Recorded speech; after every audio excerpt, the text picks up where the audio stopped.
Okay, and we are live. I do need one of those please stand by screens. All right. I got you, Chico. I'll make you something. I bet. Thank you, bro. I appreciate that. I have to Cough, I had cough. to sit by for a moment now because my XSplit was okay. Yep. Just went offline and I'm back online. Okay. I hope it's not gonna be one of those type of nights. Cough, cough. Okay. Cough, cough for what? The intro? Cough, cough. No, I mean, it was, yes, a rusty, very bad intro. But, yeah, I'm live here tonight with Erick M. I'm Mike Robertson, and whom it may, Bobby D. What's up, everybody? What up, y'all? What's happening? Hello. Just hanging out, man. Just enjoying this good Monday here in South Florida, as I like to rub it in every week. It is June 12th. And let's start off with something that's about to happen right now. Not everybody likes Florida. Okay, whatever. Everybody's entitled to their opinion. I believe in that. I'm a firm believer in that. So it's all cool. So what I'm going to start off with, because it's about to happen, or it may be happening as we speak. It's a fact. NASA is about to put on a colorful cloud show for the East Coast tonight. The launch of a Terrier improved male mute sounding rocket is scheduled for Monday, June 12th, with a launch window from 9:04 to 9:19 p.m. Eastern Time. Previous attempts have been scrubbed for various reasons: high winds, clouds in the area leading to poor science conditions, and boats in hazardous Where's it areas. launching from? I believe it is launching Virginia. from Virginia. Yes, it is from Virginia. So how far are they going to be able to see it? Because it's 9:08 right now. I'm getting to that, Mike. All right. Calm down, I'm Mike. sorry. I'm sorry. I'm outside. The multi-canister. Oh God. The multi-canister Sorry. ampoule. Go ahead. The most I can. God, Mike, I hate you. I don't hate you, man. Whatever. The multi-canister ampoule ejection system flying on this mission will allow scientists to gather information over a much larger area than previously available. Canisters will deploy between 4 and 5.5 minutes after the launch, releasing blue, green, and red vapor to form artificial clouds. These clouds, or vapor tracers, allow scientists on the ground to visually track particle motions in space. The clouds may be visible along the mid-Atlantic coastline from New York to North Carolina.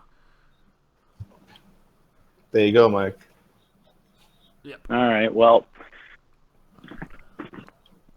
I'm not so sure. So those on the Let's see. East Coast, anybody between New York and North Carolina, you know, On the that's coastline. right now. Pay attention outside and see if you see a colorful smoke show. Provided to you by the friendly guys at NASA. Yeah. Which, Breathe deep too. Yeah, I It's go against what like- Mike said. I advise you all to put on your gas masks before going outside to watch this colorful smoke show. I happen to agree with Chico on this one, regardless of my previous statement. Yeah. at first, I was jealous. You were jealous. Why were you jealous? Wait, what? Oh, you were jealous because you were gonna miss the show. Okay, I get it. I Right. get it. You know, at first I was like, But I was kind of pissed, and I was like, man, they always do this crap to us. Until I got deeper into the article, and I was like, oh, hold on a minute. That's not happening in Florida. I was like, all right, thank God. And I was like, oh no, that's wrong. It's still happening to people. I was like, oh man, no, this is Right. not good. This is not they're good. putting strange things into our space, in our air, and our gas, man. And we're like, man, I can't believe they didn't give me no crazy gas stuff. They didn't let me see that colorful cloud show. I wanted to see all those contaminant particles floating in the air. Like, Cloud What- lives matter. What a ridiculous thought to have. I don't know. well, when you Oh, don't no. know it's chemicals, you know, then and you just think like, hey, it's some cool light show or something. Then I mean, I guess I can't. Right. I can't really blame you, except for the fact that I blame you for not researching stuff. But yeah, because nobody's gonna research stuff for you. Well, we will. Just tune in, and we'll research. I just learned about this a few seconds. iCitizenNews.net. Yeah, definitely. iCitizenNews.net will research the stuff for you. So if you want a hub, that's your hub. Let's see what else is Hub on. Lives Matter. What else is on the board for today? Website Lives Matter. You know what I'm real intrigued in, Chico? I'm real intrigued in this hacker story that you got. Oh, actually, you took the words out of my mouth. I was going to say, how about we go talk about this cyber extortion gang? And yeah, this is a really interesting story. Check out what these people are doing. Mike, are you like reading his teleprompter or something? How were you? No, he asked what we wanted to talk about, and that was the one story that I... assuming I have a teleprompter? Wait, they didn't give you a teleprompter? How dare you? I thought everybody got a free teleprompter when they graduated from Shill School. I didn't go to school, guys. I'm sorry. If it was Shill School, I skipped every day of my whole life. I tried to, but I ended up being a Shill School dropout. Yeah, I was a Well, I learned from professionals. I didn't have to go to school for it. I was actually being a little manipulative there because I was continuing to talk about other stuff because I couldn't find the article. Sure. So here we go. I found it now. So this is a cyber extortion gang hits again, striking ABC and clinics across the United States.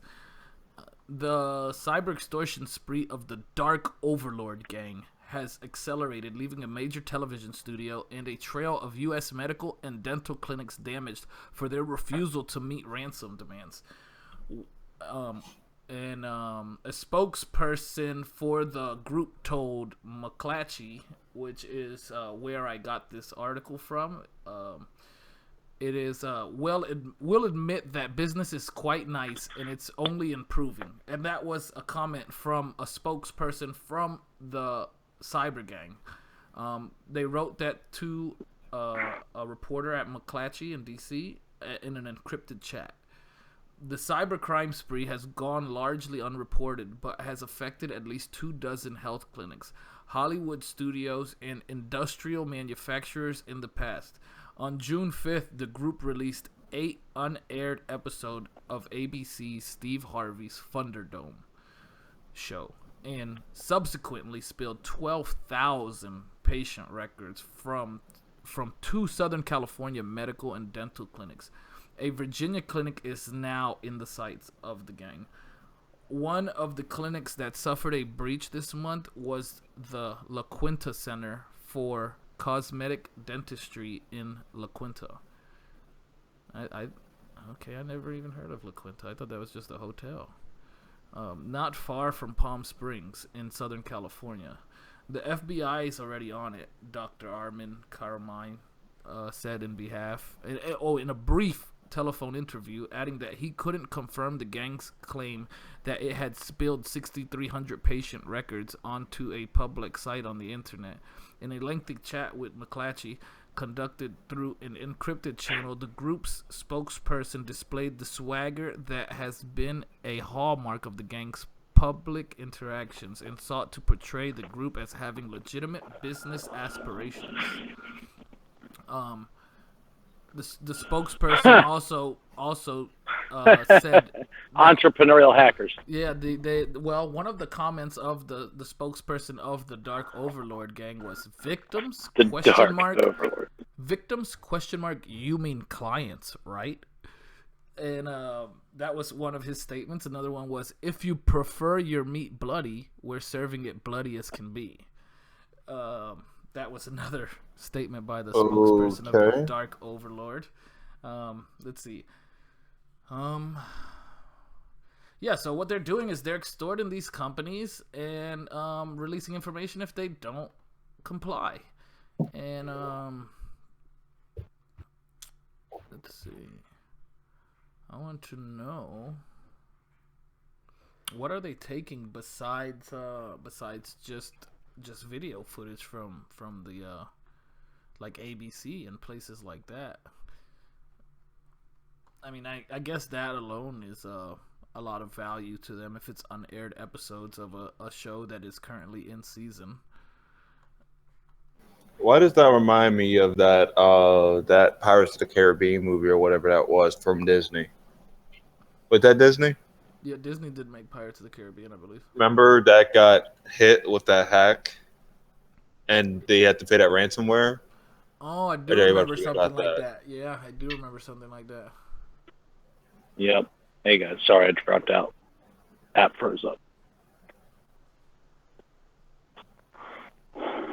Yeah, and then it goes back even further. The Hollywood's been hacked several times before too. North Korea claimed to hack for them when that movie The Interview came out. Remember that?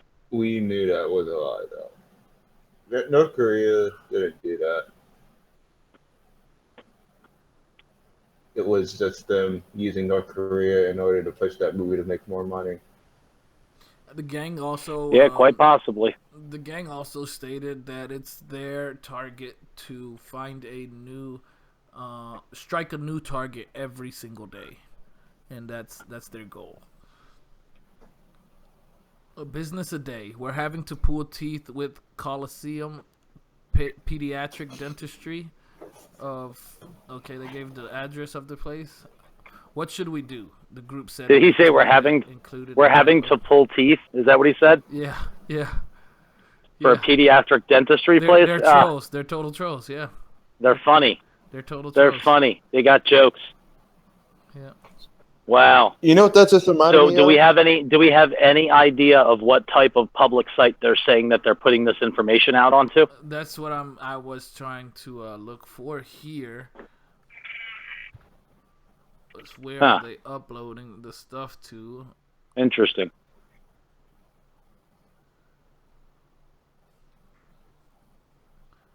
Okay, they say on June 5th, the crime gang posted a message on pastebin.com, a storage sharing website, saying that it was time to play another round. So maybe they're storing it on Pastebin? I'm not sure. That sounds very possible. Pastebin.com.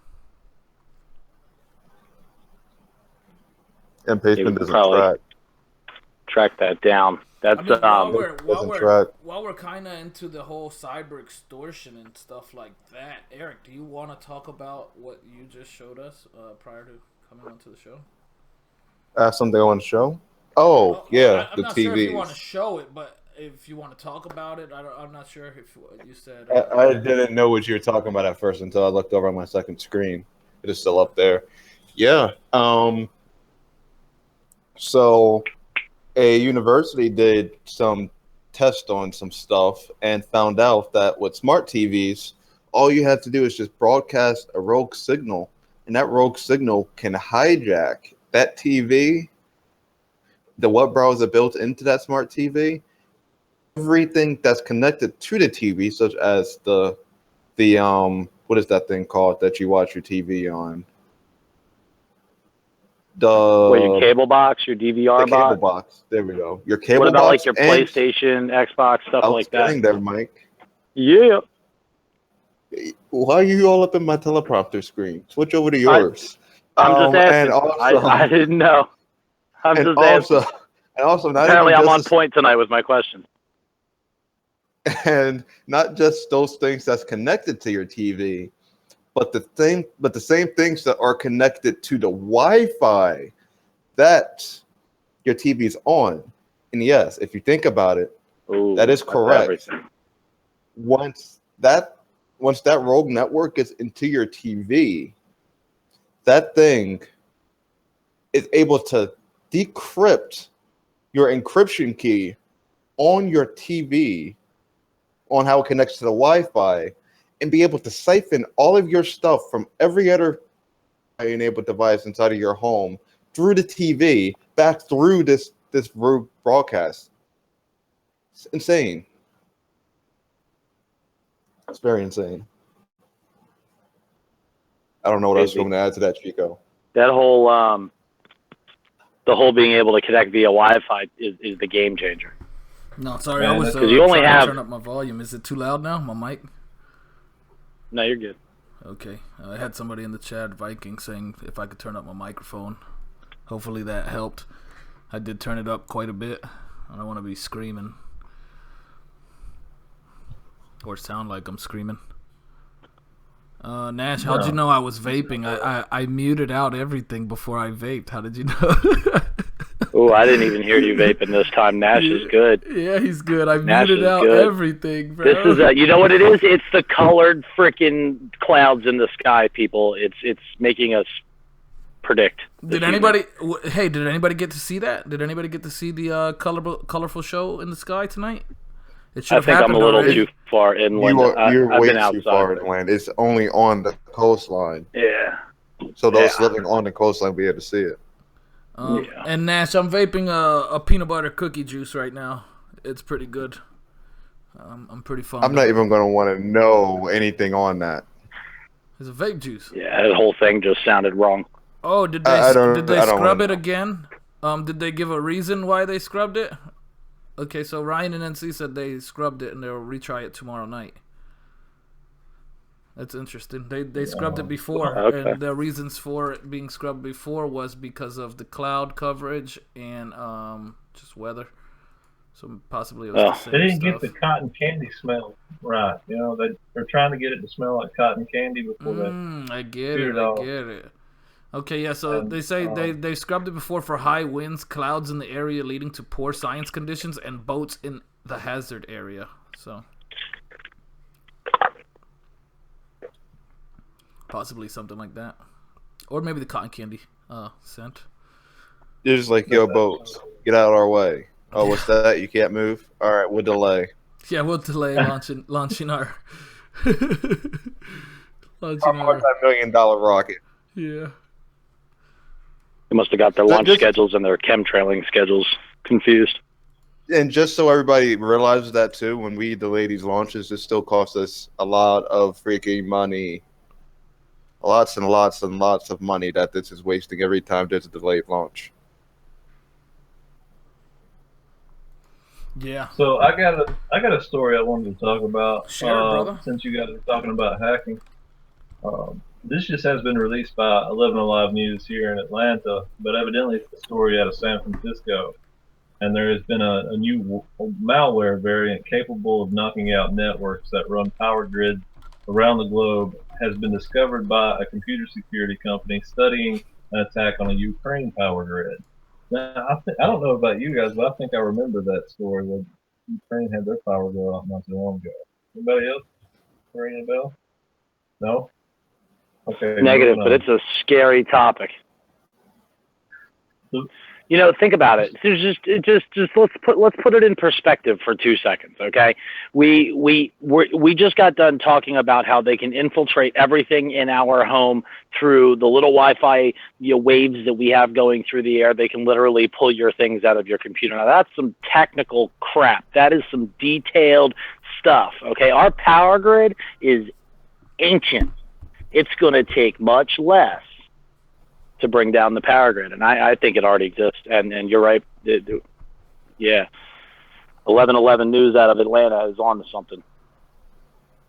Well, it says the malicious code is capable of directly controlling electricity substation switches and circuit breakers and could potentially be used to turn off power distribution or to physically damage equipment used in the electricity distribution grid. Research at ESET, or ESET, wrote in a paper posted Monday, U.S. power providers are properly armed, especially at the sophistication of the program, said Sue Kelly, the president and CEO of American Public Power Association.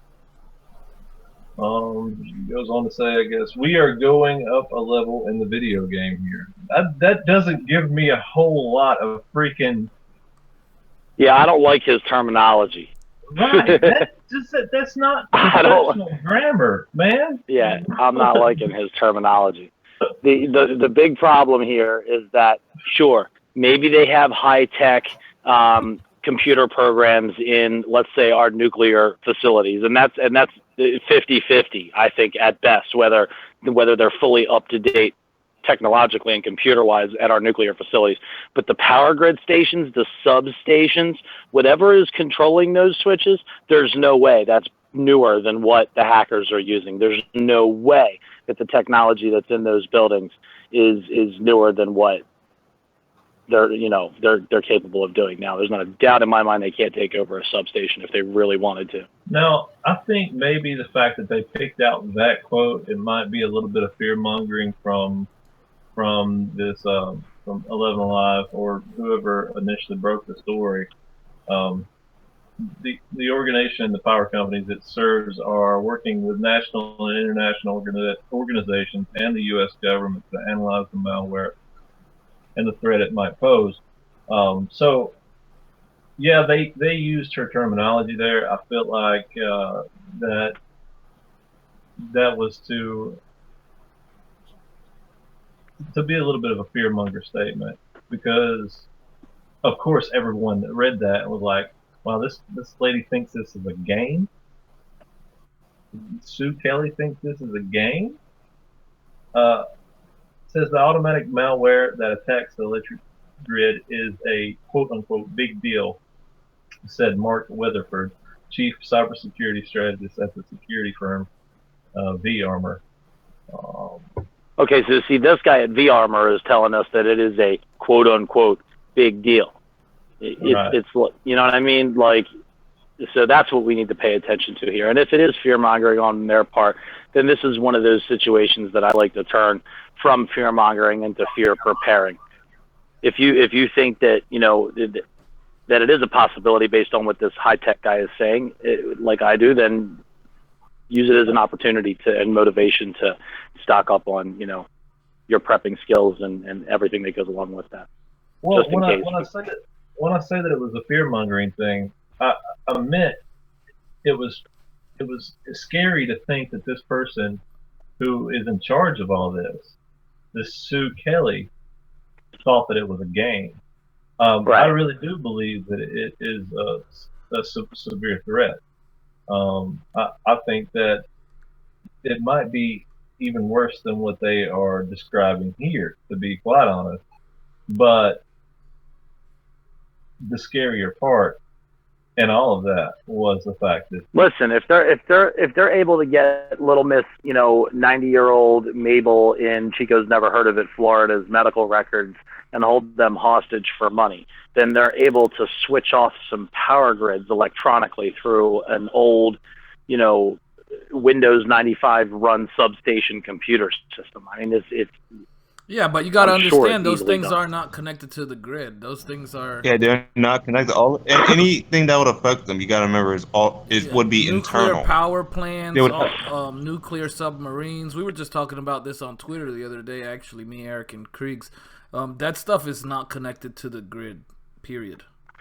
And that's what I said. I said that the only things that I'm worried about are the substations, not the nuclear facilities. The nuclear facilities may be up to par technologically to be able to fight off some type of fight like this, but it's the substations that people need to worry about. Those are more likely. But there wouldn't be a fight anyway because they're not connected to the grid. Everything they do is through transmissions that do not happen on the operating computers. They have separate computers that are not connected to anything involving the station itself, because you don't want to compromise that stuff that's operating that. You're only going to use stuff that's not part of that. so even a little further down in the article, it says that the person named Antova says that it's starting to feel like the Ukraine attacks of 2015 and 2016 were a playground for someone running a proof of concept, almost like they were showing their work to an employer. You get what I'm saying? They're showing their resume. The researchers who followed this field wonder if the Ukraine attack was merely a test or even a threat. The attackers did nothing to hide their attack and what they were doing. That's very well possible. Maybe these are cyber mercenaries.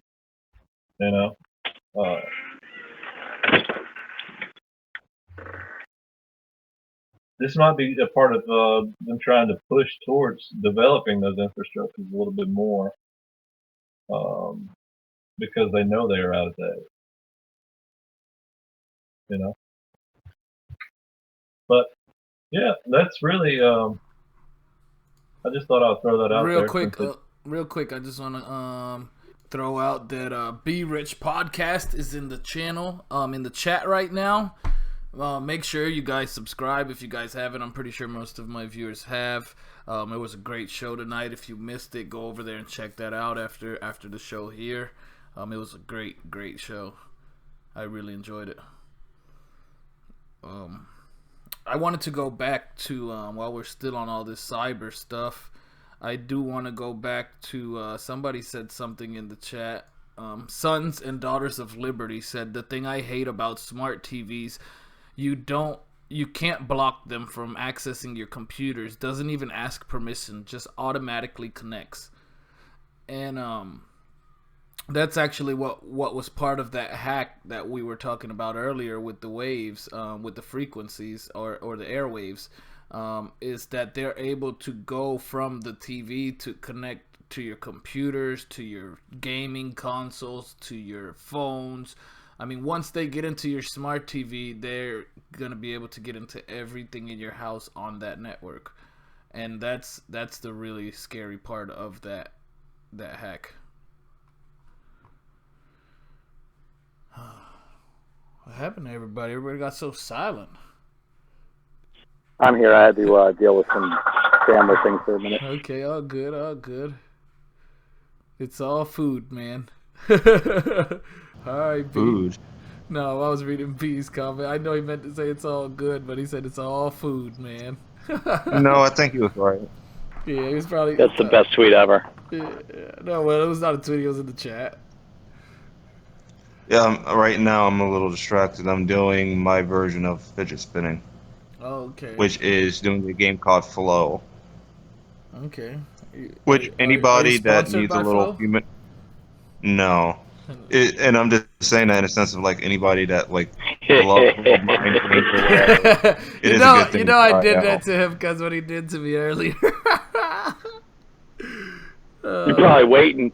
I was waiting. I had that gun cocked and loaded already, man. I was waiting for Eric to say something he liked, like he was advertising. Like, what, you a spokes guy or something? Oh, man. Flow, huh? So Flow is pretty good? It's pretty fun? Yeah, it's for like those that like to occupy their mind, but don't like doing something that's kind of mindless, and that's taking no shot at anybody that uses fidget spinners. That's just in general. It is something good to really play. They've got multiple different versions. Like right now I'm playing Flow Hex. So we have like a hexagonal map, and you've got to connect all of the pieces together. And it's like almost like a maze to do it. It's pretty interesting. I do recommend people checking it out if you want a little thing to do. I'm actually about to send this to you guys really quick, those that are inside this hangout, so you can see what a map looks like. But I'm sending you as a 9x9. Okay. Well, you guys, while you send that out, I'm gonna go on to the next topic here, which is Look at your Twitter first. I want to talk about okay. Okay. I'll have to check it out a little bit more in a little bit because I can't. I'm not sharing my screen for the viewers. So, but yeah, it does look like it could be fun. I have to get more look into it a little more to really make a accurate statement on it. Why am I? It's like all of my articles here are jumbled up, man. I'm just trying to find what I'm looking for.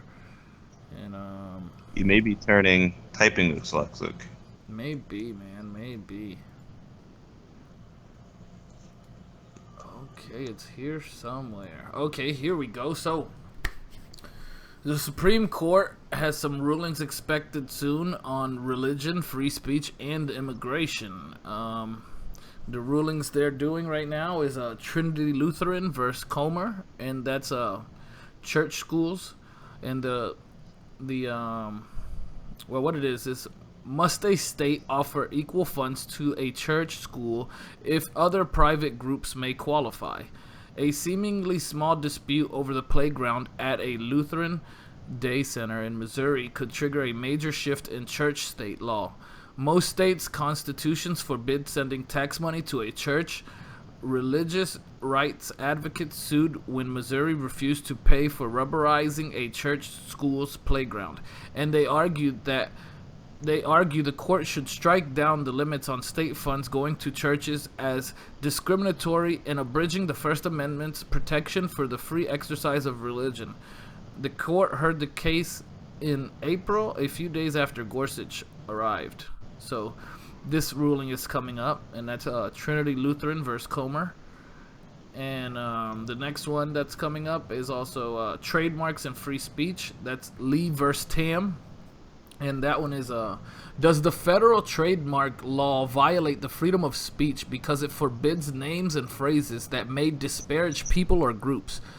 Washington, D.C.'s pro football team, the Redskins, are in danger of losing their trademark because of this provision. The justices heard the case of an Asian American band that calls itself the Slants and seemed divided over whether this was a racial slight or humor. So that's coming up, and that's Lee versus Tam. And the next one is Jennings versus Rodriguez, and this is on jail and deportation. May U.S. authorities arrest and jail for as long as needed immigrants who face deportation, or does the Constitution's guarantee of due process accord them a bond hearing within 6 months and possible release if they pose no danger or flight risk? A class action lawsuit in Los Angeles challenged the long-term detention of these immigrants, many of whom typically go on to win their cases and are eventually set free. It led to a ruling from the U.S. Ninth Circuit Court of Appeals putting limits on the jailing of immigrants. The case was heard in November, shortly after President Trump was elected. And that's Jennings versus Rodriguez. The next is Hernandez versus Mesa, and this is about border shootings. Can a U.S. Border Patrol agent be sued for fatally shooting a Mexican teenager who was standing on the other side of the border? Video of the officer killing the 15-year-old boy provoked outrage along the border, but U.S. officials refused to prosecute the agent, and federal judges threw out a lawsuit filed by the boy's parents on the grounds that the Constitution did not protect the Mexican boy on Mexican soil. In cases about the U.S. detention center in Guantanamo Bay, Cuba, however, the court has said... Wait a minute, that's confusing. In cases about the U.S. detention center in Guantanamo Bay, Cuba, however, the court has said the Constitution's protection did extend to territory beyond the border that was under the control of U.S. authorities. So that's Hernandez versus Mesa.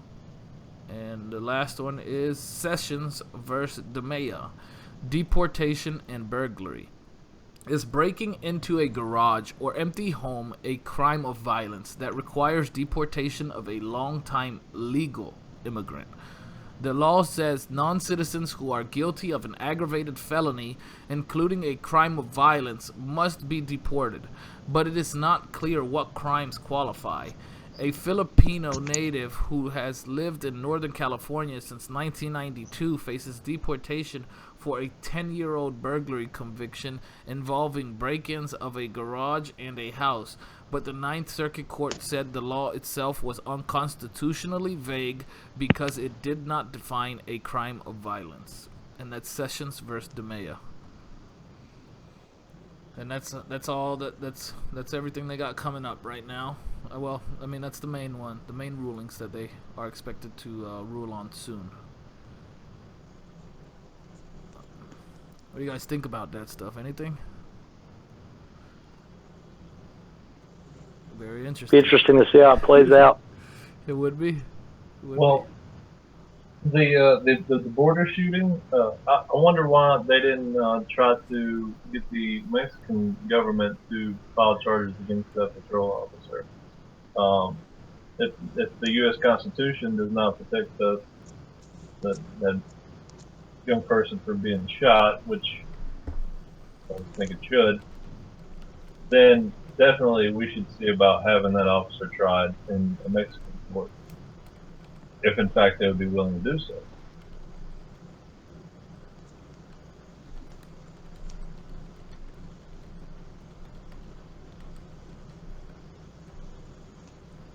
Hello? Yeah, I'm sorry. I was tired. Golly. I'm one of those people. I'm absolutely one of those people. I say it every day. I cannot listen, communicate, and type or read at the same time.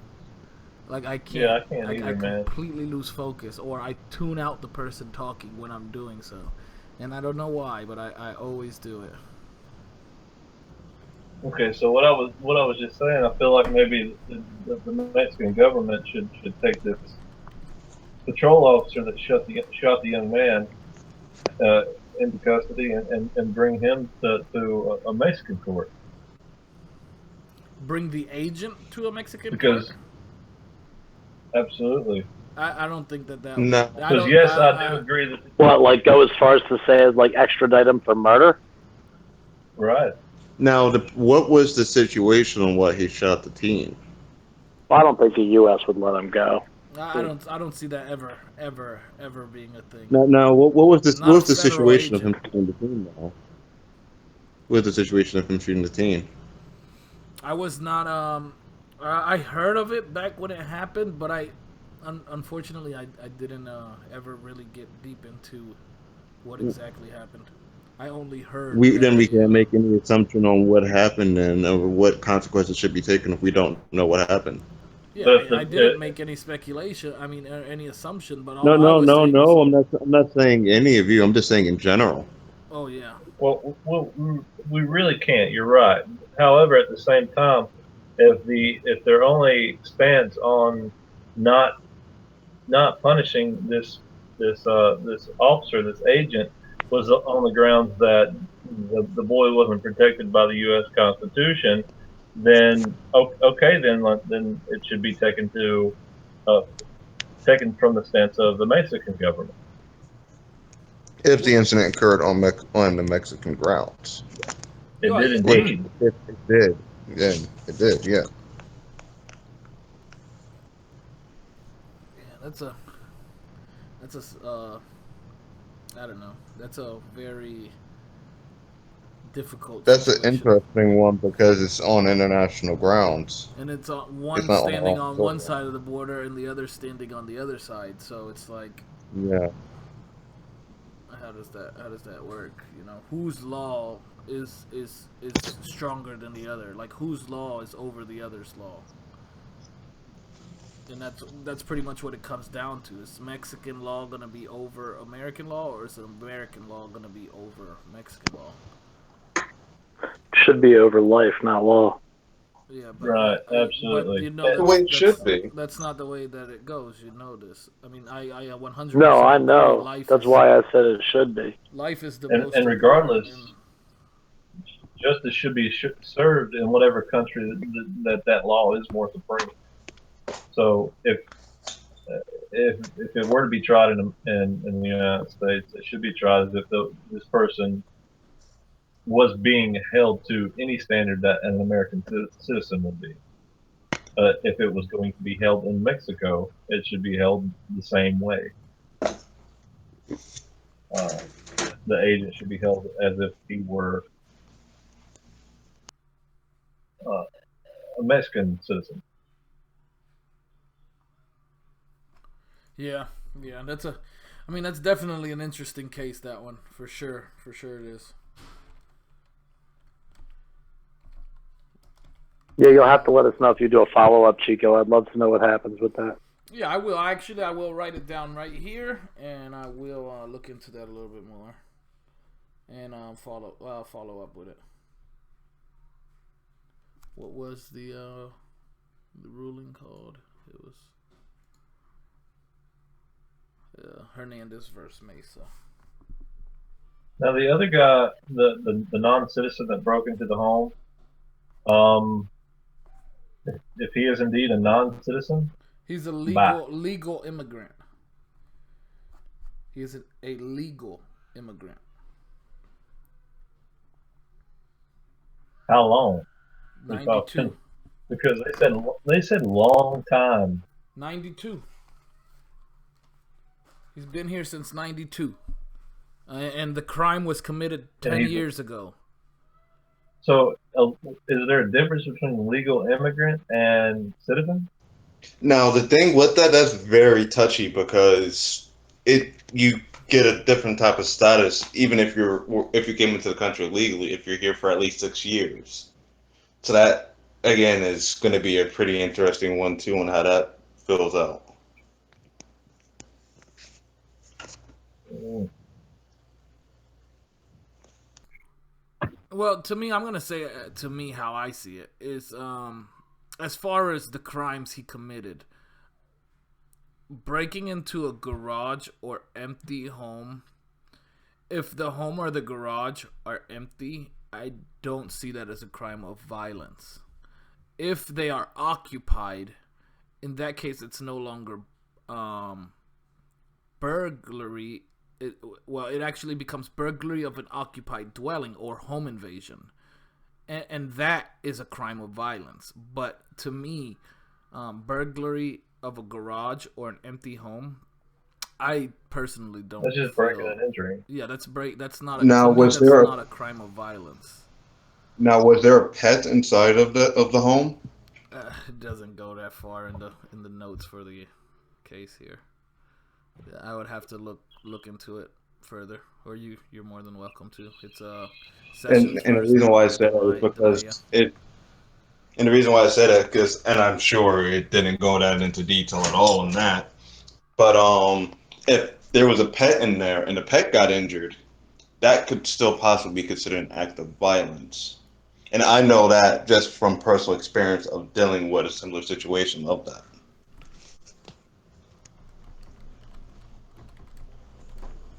Yeah, that's an interesting one as But well. but fortunately, my dog lived after that happened. Yeah. I mean I know what it's I hear you on that, Eric. I actually had a friend not that long ago, maybe 6 months ago. He went to go pick up his wife from work. He had his kids with him. It was in the evening time, probably around 7 p.m., 8 p.m., just as the sun was coming down. As he was pulling up back to his house from picking up his wife, his son says to him, "Hey, Daddy, you left the light on." And he's like, "No, it didn't." So when he noticed that the light was on inside of his home, he told his family to stay right there. He had his wife get into the driver's seat, and he say, "If anything bad happens, pull out of there and call the police." And so he goes, and I talked to him after it happened, and it's giving me chills. He says he goes to his kitchen door. There, his house, how it's set up is if you're looking at the house from the front, to the furthest right side, there's a door, and it goes into the kitchen. And it actually goes into a laundry room and then goes into the kitchen. So as he walks through the laundry room, he says he just goes in as quiet as he possibly can. And he already has he's a concealed carry holder, and so he already has his gun in his hand, and he's walking in. And as he walks in, he sees his two pit bulls shot dead on the ground in his kitchen. And so at that point, he said, he knows that he's gonna have to shoot somebody. So how he explained it to me was he went into his living room, got into the furthest corner, and crouched down, kind of behind his lazy boy, and he threw like the TV remote or something toward the room door because he heard them in his room messing around with his gun safe, and like trying, because it's bolted down to the ground, they're trying to break it out of the floor. And so he throws the remote over toward the doorway, and one of the guys kind of like pokes his head out, and as soon as he does, he opens fire on him. My friend did. And so as soon as he opened fire on that guy, he dropped, and the other friend automatically, when it happens, starts firing straight through the bedroom wall into the living room. A rifle. I don't remember what it was exactly. It may have been, I'm not even going to speculate, but it was a rifle. It was a semi-automatic rifle. He started firing it through the wall, trying to shoot my friend. So, my friend just stayed there quiet. He was already crouched, and the guy eventually ended up coming out of the room a bit and trying to, peek around the corner, And as soon as he did, my boy, he smoked him, and he called the police. He said he didn't even walk back there to see the bodies or anything. He just walked out of the house exactly after it happened. Actually, what he said was he did actually peek into the room to see if anybody else was in there, because he didn't know how many of them there were. Once he seen that there was nobody else and they were laid down, he went outside, called the police, wait for the police to come, explained everything to the police. They took his firearm, just asked him if he minded opening the safe so they could see what was inside, which he honestly didn't have to do, but he did. And then the cop asked him if he knew the guys, which he didn't. And fortunately, he happens to have security cameras outside of his home. The security cameras caught the getaway car, which pulled out when they seen him pulling in. So they went and got that guy, the getaway driver, and the getaway driver ended up actually being charged with some form of murder, because I guess he was an accomplice to them, and since they got murdered while they were on a robbery together, he got charged with some sort of murder charge, or something to do with murder. I'm not 100% sure. Probably like a attempt to murder or something like that. Yeah, it was. I mean, it was pretty crazy. It was pretty crazy, and I mean, I thank God that my friend's still here. I thank God that, he didn't just not even pay attention to the light being on and just walk in with his whole family. Because, I mean, God forbid that. He walks in with his family. These guys are in his room with a rifle who already shot his dogs dead in the floor. What would they have done at that point when he walked in with his family? So, it sucks that somebody had to lose their life, but if you're committing a crime, if you're in somebody's home, if you've already shot their dogs, what do you expect? Like, it's a pretty crazy world, man. I'd go a little nuts if somebody shot Otis, I must say. And actually, that I didn't even plan on sharing that story, but actually, that is quite a good lead off for the next subject I want to talk about, and this one is a big one to me. The Small Arms Treaty, the UN Small Arms Treaty. I follow Rand Paul. I don't endorse any politician. I am fond of a lot of the stuff he speaks out against. So I do follow him. I'm on. I never ever do it, but I'm on some kind of email registry list from him, and he happened to send out an email, and what the email is stating, I'll actually read it, and what it's saying is, every day that goes by without an announcement from the Trump administration is only emboldening anti-gun statists at the United Nations. They know that one simple executive action from Donald Trump's administration announcing that the U.S. will no longer support their global gun ban could crush their goal of imposing the UN's so-called Small Arms Treaty in the United States. But the question remains, will he do it? And why hasn't he yet? Are anti-gun New York advisors in his administration in Washington, D.C. trying to convince him to leave the treaty untouched for security purposes? With the stakes so high, you and I can't take anything for granted. That's why it's absolutely critical you fill out an official firearms sovereignty survey right away. As I'll explain shortly, the longer the Trump administration sits on its hands, the more dangerous our situation becomes. And should this scheme ever be imposed in the United States, it would be nothing short of a global gun control disaster. After reading through the details of the treaty, it's hard to see how our Second Amendment could survive such an assault. Perhaps the worst of the treaty's provisions can be found in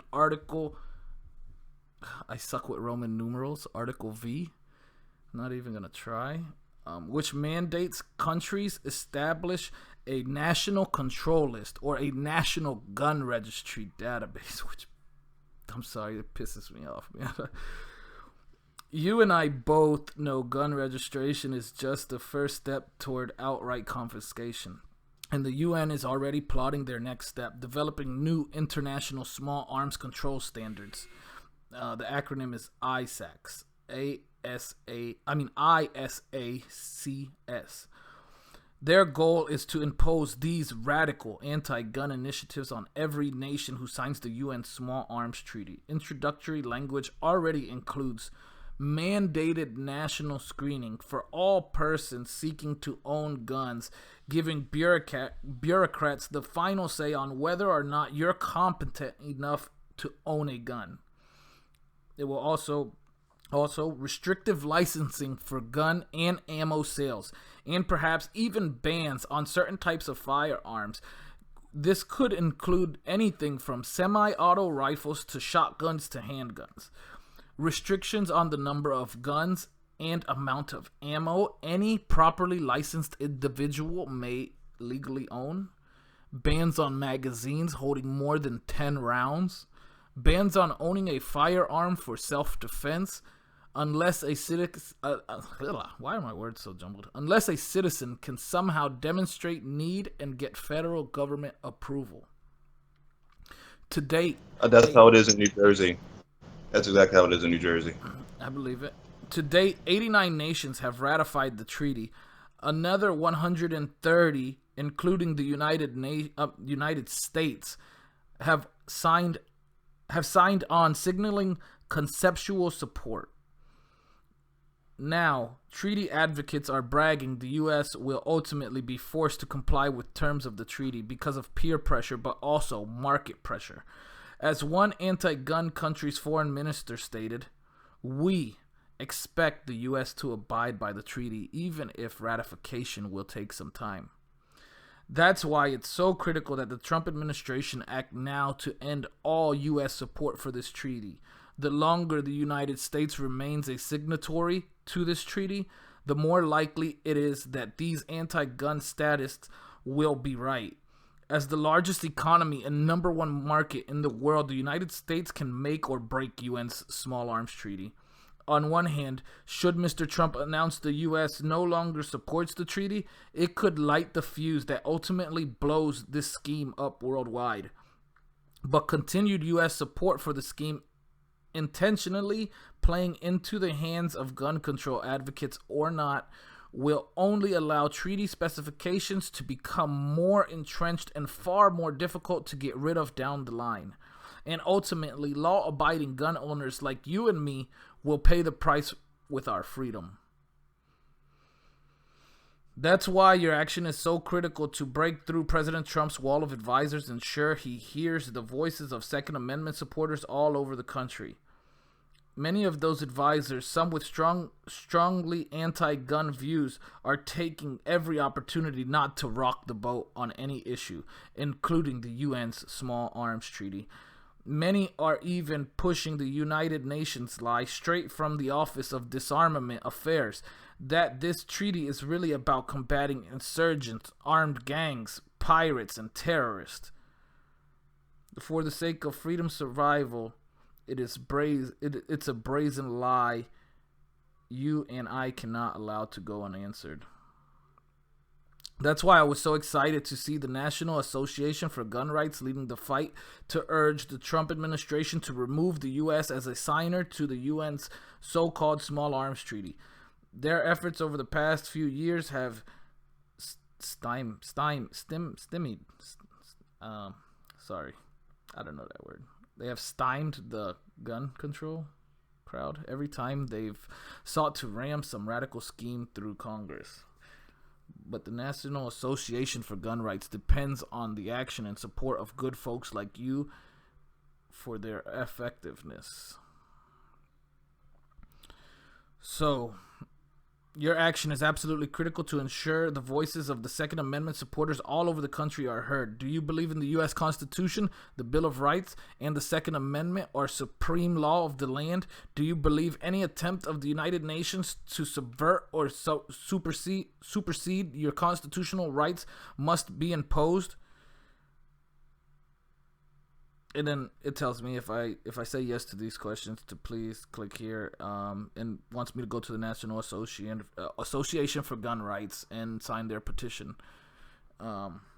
But I thought that was something very important to share, because, I mean, I'm a huge Second Amendment person, man. I love having the freedom to bear arms and protect myself and those I love. And Nothing wrong with it. to lose that right would be the first step to losing all of our rights. And that's something I honestly believe in. Without the Second Amendment, we won't have the First, the Third, the Fourth, the Fifth, the Sixth. We won't have our freedom anymore. Once that's gone, it's gone. You know, once they see that they could just pull out parts of the Constitution, they'll just, where will they stop? Where will it end? Will it end? Will there be a Constitution left? You know, that's something that strongly bothers me, man. And to those of you who are interested, I would suggest you guys to head over there to the let me get this right here, to the National Association for Gun Rights, and sign their petition, man. We can't let this happen. We can't allow ourselves to be part of the UN Small Arms Treaty. We absolutely can't.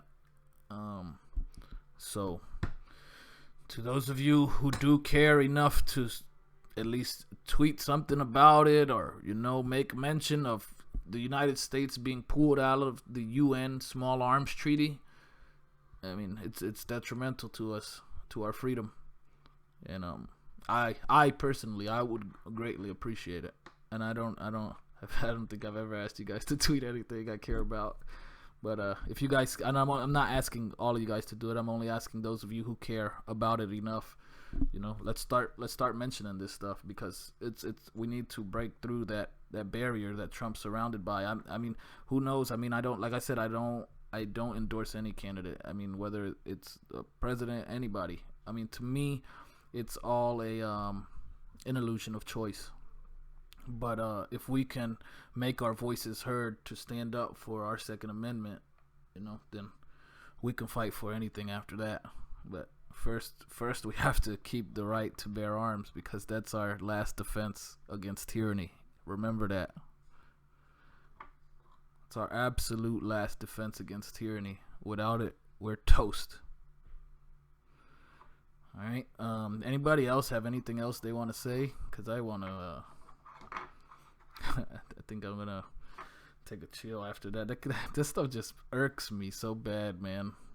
So Mike, it should, man. Bobby, anybody got anything to say? Anything else you guys want to touch on? No, I'm good, man. Thanks for having me on. There's some spaghetti waiting. I'm not really in rant mode right now. Okay, it's all good. Okay, absolutely. Well, what were we talking about earlier? Earlier, I was writing about something. We talked about cyber extortion gangs, NASA colorful cloud shows, small arms treaties, Supreme Court. No, I'm talking about me and you earlier today. We were talking about something. Oh man, we talk about so much stuff, man. Something that was cool. Jimmy Carter walked through a plane that he was on and shook the hand of every single passenger on that plane. That's awesome. I thought that was pretty humble for him to do that. He walked and shook absolutely every passenger on the plane's hand. That's cool. But what were you gonna say, Mike? I just wanted to go on the record real quick and say that Dark Overlord is the stupidest name for a hacking gang ever, and I hope that you can hear me say that. Don't hope that. Dark Overlord. They will get right into your stuff, yo. I'll say careful, Mike. Careful. Dark now. Overlord. Okay. I said nothing. I said. Dude, don't mess with. You gotta at least agree with me somewhat. Don't mess with my computer. I don't want no problems over here. You know, head to head, we could go for a couple blows, but as far as you going all through my technical stuff, I am a bit technical. But as far as all that hacking stuff is concerned, by all means, target the guy with the real name in his name. That's target me because I think the name is stupid. Stupid. It's all good. Thank you. That's my piece. That's my final thought of the night. Anybody else? All right. Well, I can't think of what I want to say, so I guess we can end it. Yeah. iCitizenNews.net. Or iCitizenNews.net or iCitizen.news. Make sure to check it out. If you haven't, subscribe to the YouTube channel. I have everybody in this panel's links in the description box below. Everybody, and even the people who are not in this panel. Do you have my backup? Just our crew. So make sure you check them all out. The only one that I'm missing, I believe, is BRich's podcast, which had its first episode today. And if you missed it, it was amazing. So make sure to go check it out after the show. Thank you, everybody, for your Do you have my second backup? I'm not sure. You have to check it, and you tell me, do I have it or not? And but other than that, getting back to trying to leave the show, good night, everybody. It was a great time. See you next week. And if anything crazy happens during the week, you'll see one of us go live. So keep tuned in. Thank you, everybody. Peace.